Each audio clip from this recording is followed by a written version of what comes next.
Sup, guys? Welcome to Market Power. This is an exciting week. So, last week we learned about perfect competition. And among other things, we learned that although perfect competition is efficient for the overall market, it might not be a desirable outcome for firms because in the long run, there's zero economic profit. And so firms will often try to find ways to escape perfect competition. In other words, they're going to try to find ways to get some market power. So, main feature of perfect competition is no one can control the price. And as a result, the price just ends up in the place that does the most good to the most people. If you get market power, you can set your own price. And when you can set your own price, you might get something that starts, if you're a supplier and you can set your own price, you might want to raise the price. You'll shift along the demand curve to lower quantities, but that producer surplus and your profit will increase. Imagine kind of like a price floor. You raise the price, lower the quantity, but the overall effect is better for producers. It's inefficient for society, but businesses benefit from it. Likewise, although this chapter doesn't cover it, the chapter on factor markets gets into this a little bit. There is the possibility for buyers to gain market power too, for buyers to be able to push the price down.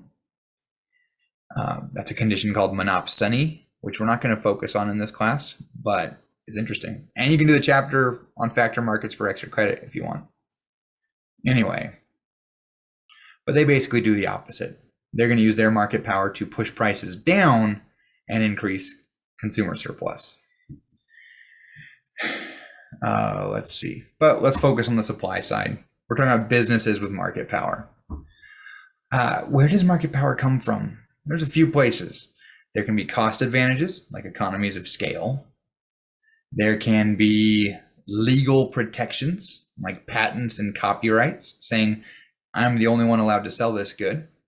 It could just be coincidence. Like I found something and at least for now, I'm the only one with it, but someone else will join me later. And then a last one, and this is one that you're going to think of pretty commonly, is product differentiation.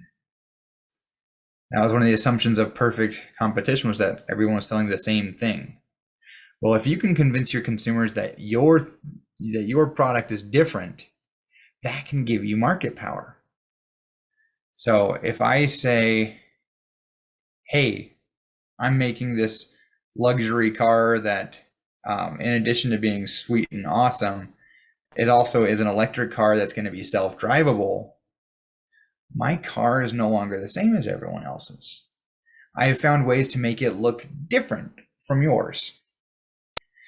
TLU tries to be different from Texas State by saying, hey, we got smaller classes and we have professors who, with the exception of Dr. Birch, who's lame and leaving academics and going into industry, with the exception of that guy, most of my professors are closer and more accessible.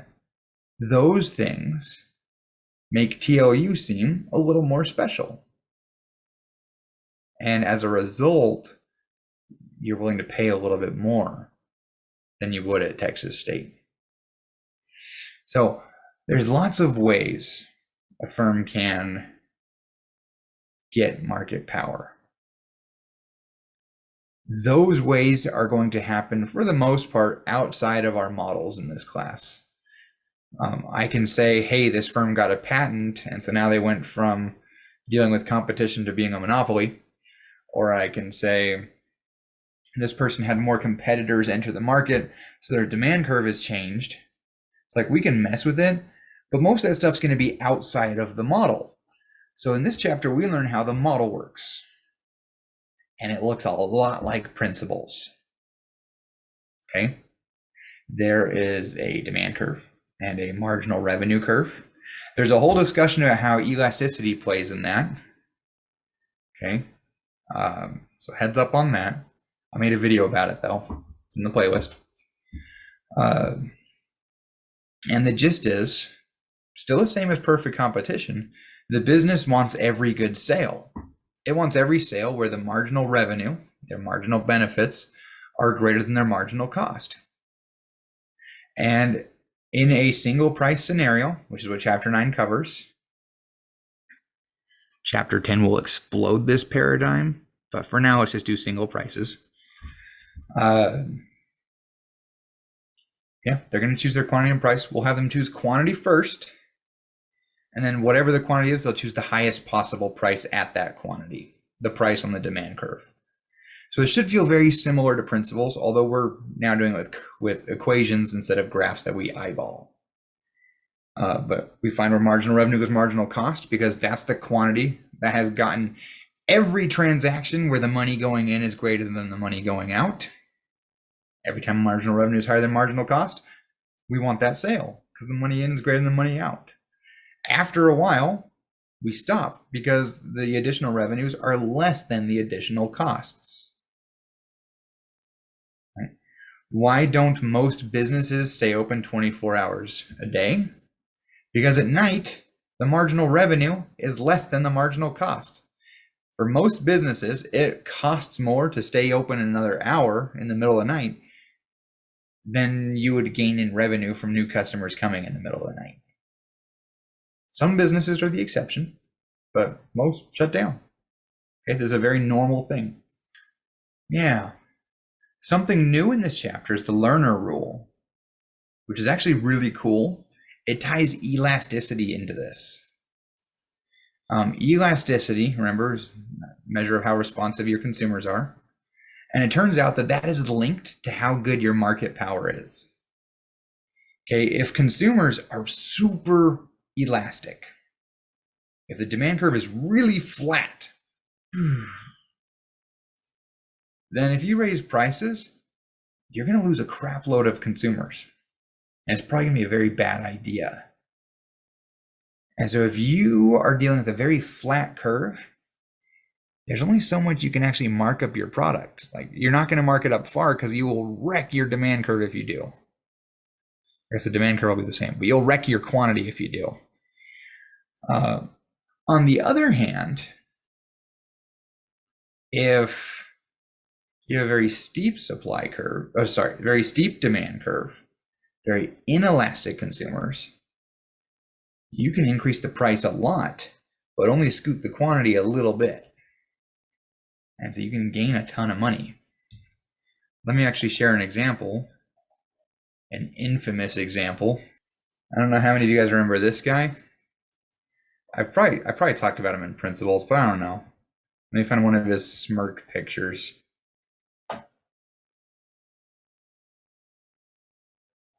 We'll go with that one. All right, this guy Martin Shkreli, American businessman. He's only a couple years older than me. And he's been the CEO of multiple hedge funds and pharmaceutical companies, and very successful rich dude. Affectionately known on Reddit as Pharma Bro. But yeah, he also has this title, the most hated man in America. Long story short, he and his company acquired the patent for a life-saving drug. Like, it was called Daraprim. And if you had a certain parasite, you needed Daraprim to stay alive. And if you didn't get it, you'd literally die. Well, this guy Martin got a hold of the patent through a business acquisition and overnight raised the price of Daraprim. The price went from $13.50 a pill to $750 a pill overnight. That is a 5,400 something percent increase. So the Atlantic had a typo there. My bad. Anyway, this guy Martin realizes, hey, we've got ourselves a really inelastic demand curve here. These people will pay every penny they possibly can, because if they don't, they die. And so he jacked up the price, and most of the customers had to keep paying for it. Now, allegedly, there was some deal where, like, if they called him and complained, he'd, like, give them a discount or something. I don't know how true that is. or how untrue that is. I don't really care. But anyway, there are some goods you can raise the price by 5,000% and your customers will still buy them. There are other goods where if you raise it just by a few percent, you're going to start losing customers. And that has to do with elasticity. And that means anything that affects elasticity affects the degree of market power. Okay, if there are substitutable products, if Daraprim had like generic alternatives on the market, you could never pull this off, Martin. Wouldn't work. But since it was patented and there were no substitutes, inelastic. Any other thoughts about this? Last, let me just point to this graph behind me. It's not showing all the way, but you can kind of see what it says up here. It says sales weighted average market markups in the US, 1955 to 2016. So I want to show you our trend. I want you to especially look at everything since 1980. These are markups. Weighted average markups, meaning some sort of aggregate number, average markup in the economy. In 1980 was only 20%. And in 2016 had tripled to 60%. That's an interesting trend. And the exact cause of it is somewhat debatable. I mean, the gist of it is market power has been increasing for decades. We see this where there used to be tons of small little mom and pop shops. Big businesses come in and squish them. Yeah. So that means that we have an economy with fewer big firms. Like the firms we have are bigger than they used to be, but there's fewer of them. And so the markets are concentrated on these large firms that have lots of market power. And the result is the average markup over the last 40 years has tripled. It's pretty crazy stuff. Something to think about. Especially when you start seeing questions of, hey, should we, let's see, I recently saw a news article about Congress passing a bill, something to do with limiting spending on Medicare. Well, price controls in pharmaceuticals is always a common topic. You're also going to see debates about whether Apple or Google or Amazon or any tech companies are too big, whether they're exercising monopoly power. For instance, Europe recently had a deal where they basically told Apple, you have to start using normal chargers, the same kind everyone else does. Because what you're doing is you're using your market power to make people have to buy your stuff, and it's inconvenient for a lot of people. We realize you make a ton of money, but it's inefficient for society, man.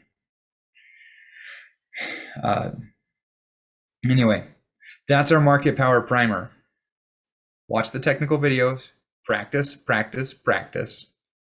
But next chapter, it's going to get more complicated. Next chapter, we're going to move beyond the principles level, marginal revenue is marginal cost, highest price possible.